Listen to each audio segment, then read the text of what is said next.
back and forth shit. Is that just you being competitive, like when that happens, or is it like... I just really don't like that dude. Why though?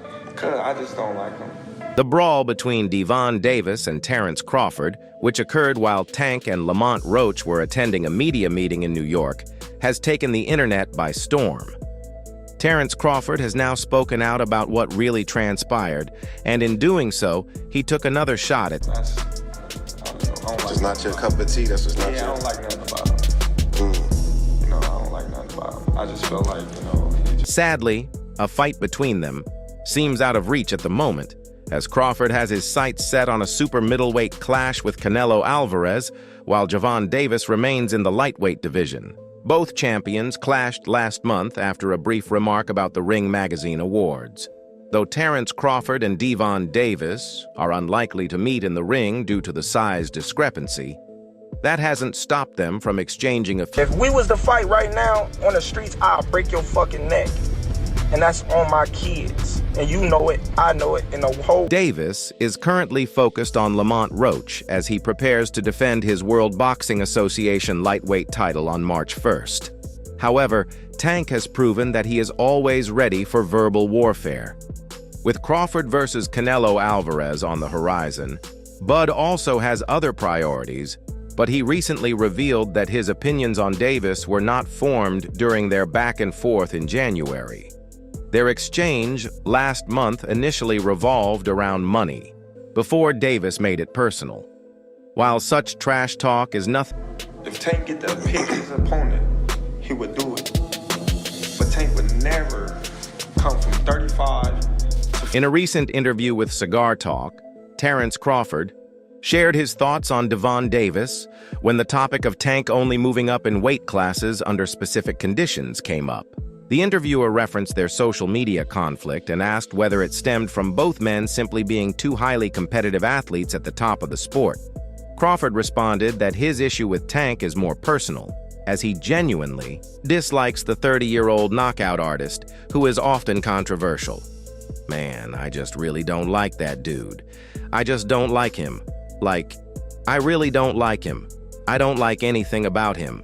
I just feel like he's one of these little, arrogant dudes that hides behind what he has. He's always surrounded by security guards, and he knows he's in the limelight, but in certain situations, he wouldn't be acting like that.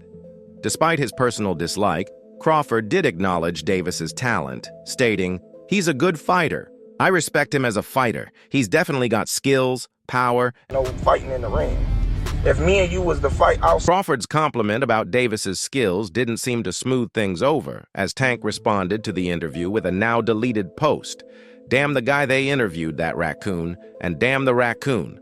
I'll be in New York City in 2 weeks. No security." How about that?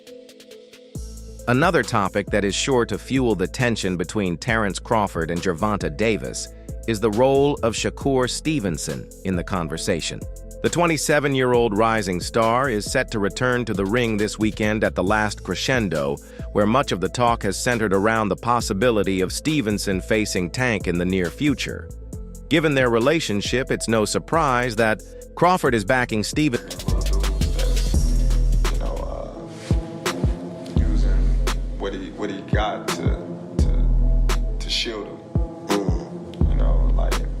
He got a lot of security guards around. During the same interview, Crawford shared his prediction for a potential fight between Tank and Shakur Stevenson. Let's take personality and personal feelings out of it. As a boxer, Tank is definitely talented. He's got it, and he's well respected in the sport. But Shakur is a different fighter. Shakur is just different. People may call him boring, people may say he can't punch, but they said the same thing about Floyd, because they're both defensive fighters. Tank is not going to be able to hit Shakur the way he hits everyone else, and he knows that. Interestingly, Keyshawn Davis, fresh off his recent World Championship victory, has now added his name to the mix, escalating the situation further. To make things even more intense, both Keyshawn and Crawford's trainer Brian McIntyre have also called out Gervonta. Tank know what's up, you know what I mean? He know what he up against when he fights Shakur or Keyshawn. You know what I mean? He want to fight these guys that everybody in the world know they ain't gonna give him no fight. they not mentally there. You know what I mean? They might have a little. Stevenson will still be featured on the massive pay-per-view event in Saudi Arabia on February 22nd. However, instead of facing Schofield, he will now defend his world. Boxing Council WBC lightweight title against Josh Padley. Padley, an English fighter with a 15-1 record, has won 3 of his last 4 fights by knockout. In his previous bout, he pulled off a major upset by defeating Mark Chamberlain via unanimous decision. This fight marks Padley's first world title opportunity since making his professional debut in 2019. He successfully passed a weight check on Wednesday morning, 4 days before the bout. When asked about Schofield's withdrawal, Stevenson shared his thoughts. "I think this kid was struggling to make weight. He probably had weight issues, and I think that was the real problem. But instead of admitting it, they came up with all kinds of excuses." The WBC lightweight champion expressed his disappointment over the cancellation, saying he had given Schofield I've been thinking that since the fight started.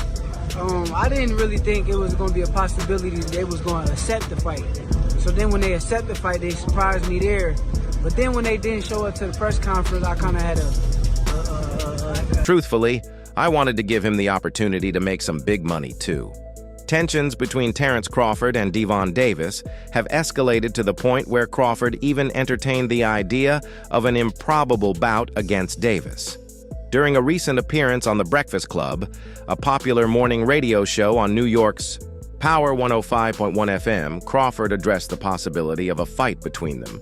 Despite Crawford never having been beaten, let alone stopped, Tank remained. I got a question for you, Tank. At 147, how does a fight with you and Terence Crawford look? Damn. 147? 147. At 147, I'd tap that chin, and you know he's going to sleep. He's got no chance. Round 6. In an interview with Fight Hype, Terence "Bud" Crawford laughed off Davis's bold prediction, explaining that Tank remains in the lightweight division for a reason. When you look at all the great fighters, they get called out by everybody from different weight classes, so it's nothing that surprises me. Everybody talks about what they're going to do, but Tank is in his weight class for a reason. I don't see him moving up to 147 to face me anytime soon. And you know he's going to sleep. I already know. I already know he ain't got no chance. I already know he is. He said no chance. I got round 5. You know, he has confidence in himself. He truly believes he can do that because he's been knocking out all these fighters he's faced in the ring. So no knock on Tank. But there are definitely levels to this. And if he moves up to 147 thinking he's just going to knock Terence Crawford out, he's got another thing coming. Davis showcased his power when he dropped Ryan Garcia twice, once in the 2nd round and again in the 7th, on his way to winning their Showtime pay-per-view main event on April 22nd at the T-Mobile Arena. Meanwhile, Crawford, 35, has dominated the welterweight division, stopping all 8 of his opponents by knockout or technical knockout since moving up to 147 pounds 5 years ago. Before making the jump, he had relinquished his International Boxing Federation, IBF. GervontaDavis speaking about you. Is that ever a possible fight? Yeah, if he want to. Crawford made a statement in his last fight by sending Errol Spence Jr. to the canvas for the first time in Spence's 10-year pro career during the 2nd round. He then scored 2 more knockdowns in the 7th before securing a 9th round technical knockout victory. Standing nearly 3 inches taller than Davis, Crawford acknowledged Tank's impressive 93% knockout rate, but argued that he wouldn't receive much credit for beating him. A fight between them would require Davis to move To be great. He can be like all the other fighters that moving up 2 weight classes and, daring to be great. You would fight him. And tell him. Yeah, I'd stay at 147 for him because that's a big money fight, said Crawford, who is also a former WBO lightweight champion. It's a big money fight, you know? Yeah, but then what's everybody going to say? He was too small. Nobody's going to give me credit. They're going to say, "Oh man, you beat up a little guy that fights at 135. Crawford pointed out the significant size difference between them, noting, Tank's like 5'5". He's a little guy, you know? Yeah, he can punch, but in his weight class.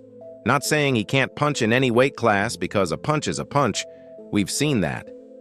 But what kind of recognition am I really going to get for beating up on Tank?